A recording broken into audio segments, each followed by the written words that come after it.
Shenanigans. You mean shenanigans? Shenanigans. Evil shenanigans. Shenanigans, right? Shenanigans. I got to do. We were talking earlier. All right. So the other day, I'm sitting here. Actually, this time I had two things going that were kind of the same.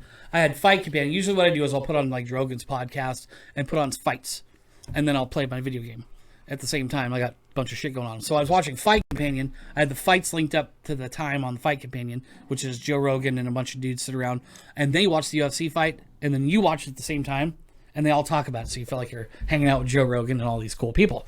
And the dick's getting hard over here. Just it's not that I think Joe Rogan's like the greatest, but what he does is something I admire, and so, because I want to kind of do the same thing. He's like the ultimate. And so I would say he's like the Barbara Walters of our time. Thousands of podcasts. I watch those Amazing. At work, and some of them. If you love somebody and he's on Rogan, you find out shit you've never heard before. Totally. And it's all like he got Elon Musk to smoke some weed. Which he's still suffering from. No, not at all. Not at all. That man don't suffer. He's an engineer. All he wants to do is build stuff that's cutting edge. Right. That makes him happy. I watched. He don't even care about the money. A couple of the guys from the Jackass and Wild Steve-O. Boys, and they do podcasts. I love those I guys. was watching all those, and yeah, like you said, you get these stories that you never would have heard, and it's kind of like it's all new material to you. So it's totally. Right. I mean, and they could consider the Jackass scene like lowbrow, but I mean, it was not at all part of the culture. When Let's not forget how much. I mean, some of this stuff was stupid, but they put some thought into some of these things, and the whole Jackass phenomenon was genius. It was huge. It was genius. Yeah, and there have been so many people try to emulate it that can't quite do it, but because I don't know, it ran its course. It was kind of It takes a special person. I mean, Bam and his buddies and Johnny Knoxville and all these guys, that's a special personality. That's not an everyday, everyone can do it. Right. Because the reactions they have, plus those guys are all extremely charismatic. That's important. Yeah. Some of the best musicians and actors and people like that don't even have to be that good at it, but they got tons of charisma, and so you automatically just fall in love with them as a person or as whatever character they are. Right. Yeah, you want more of it, that's for sure. But yeah, I watched the Bathroom Break podcast. Chris Rabb. Oh, yeah, Rab himself. Yes, Rab himself. Rab himself. I know. He does his podcast. It's the Bathroom Break, and it's pretty cool. He has, just like Joe Rogan, but different people you wouldn't think you'd associate with, but it's so much like. Well, why not? So much material. Why not? Why wouldn't you associate with? But he does one with Joe Franz, who was the cinematographer. I guess producer for all the Jackass movies, CKY movies. He worked for. What was the name? Joe Franz. But if you watch the credits, his name's in there all the time. Oh yeah. And he's mostly behind the camera, but he is in front of the camera at times. But he tells a story how he got into filmmaking. He PA'd production assistant on the set of the movie Chasing Amy. Oh, that was a good one.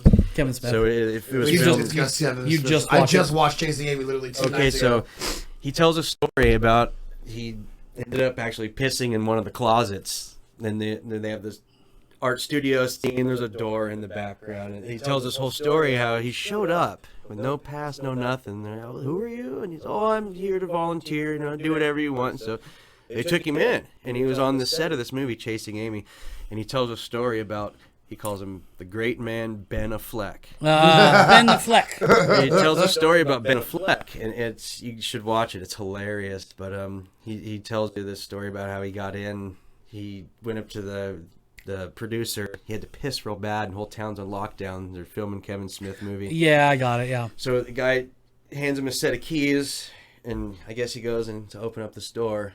Opens the wrong door, and this alarm starts going off. Ruins the whole shot. They're doing some steady cam shot. It's supposed to be raining at nighttime. All the while the sun's coming up. And he ruins this whole shot and ends up pissing in the closet. And it's just the way he tells the story. And then the Ben Affleck part. The Ben Affleck. It was funny as hell. I've watched it a few times. The Ben Affleck. Well, here's what's weird. Ben Affleck ended up becoming Batman. Right. Remember, years ago. I mean, if we go all the way back to like the first, Mallrats, right? Yeah. You go way back then. And these fucking nerds were such hardcore nerds. They put Stan Lee in the movie. They got him to, and that cameo. They're all nerds. Ben Affleck is just as nerdy as Jason fucking Smith. Yeah, Jason Mewes and fucking what's his Kevin name? Smith. Sorry. Yeah, what's the dude? My name is Earl. Jason Lee. Jason Lee. All these fucks, they're all hardcore nerds for this. And then their buddy, because they're all friends, Ben Affleck got to be fucking Batman. I mean, that it's got to be like a huge... No shit, huh? As a boy. Right, wild. These guys are comic book nerds. This had to be like the greatest thing that ever happened to him. Well, I mean, Kevin Smith alone getting to direct episodes of The Flash and all those DC TV shows, and he's done. I mean, God, countless things related to comic books now and stuff like that. He has that Comic Book Men show he did, fucking awesome. Their Smodcast, you know that they crushed it. Oh yeah.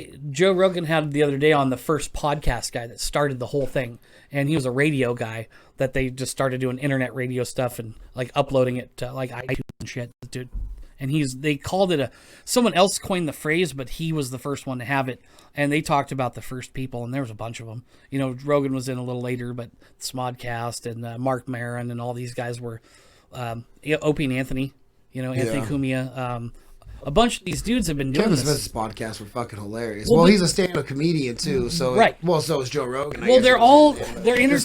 Storytellers. They're all yeah. That's what it is. I don't know if you ever watched Kevin Smith stand-up, but it's not really stand-up. Like he just has somebody come up and ask a story, and then he goes off on it for 3 hours. Yeah, and you could just the way he delivers it. Well, he tells it like a comic book. Right. So he tells things the way he likes to. He uses his face and pow and boom and all that. He's very animated because he's a comic book dude. Everything those guys have done has been dead on mainstream. I mean, it's counterculture shit because back in the 90s, this was not mainstream when they started with Mallrats and everything. Yeah, but that was it the became weird fucking people that you never wanted to talk to anymore. Now they're like, they run the world. They do. It's crazy. Back to Jason Lee. I didn't know he was a professional skateboarder when he was younger. Oh yeah, him and sponsored by Blind and all that. I had no clue. Val Kilmer. Really? I Val didn't know Kilmer that was one a either. professional skateboarder. Don't you guys remember Gleaming the Cube? A little before my time, but I do know of the movie. They found him skateboarding in Southern California. I'm pretty sure that's why they put him in the movie. I could see him with the dirty blonde hair driving around like one of the Z-Town boys and everything like that. Like this he has was that look. just after the Z-Town. Yeah. Dogtown. Right. This would be like the early 80s, like 83, 84. I had no Those idea are Val actually Kilmer was killer documentaries. Dogtown and the Z-Boys documentary. Well, where'd they get all the fucking footage? Awesome. Oh, it's out there. Stacy Pearl. It was the fantastic. people that were, climbing over people's fences to get in their pools. Dude. They would fly over and look for people with empty pools. Yeah. That house is abandoned. Somebody had a fucking airplane. Yes. Was like, I got an idea. Or what they said actually in the documentary. They get up on the top of a house. Top of a car. And they would drive down these through the alleys, neighborhood. That's what it was. And they would look. But the Dogtown, the Z-Boys documentary is awesome. The Bones Brigade documentary is awesome. Those two, I really like those. And then fucking nuts is what it is.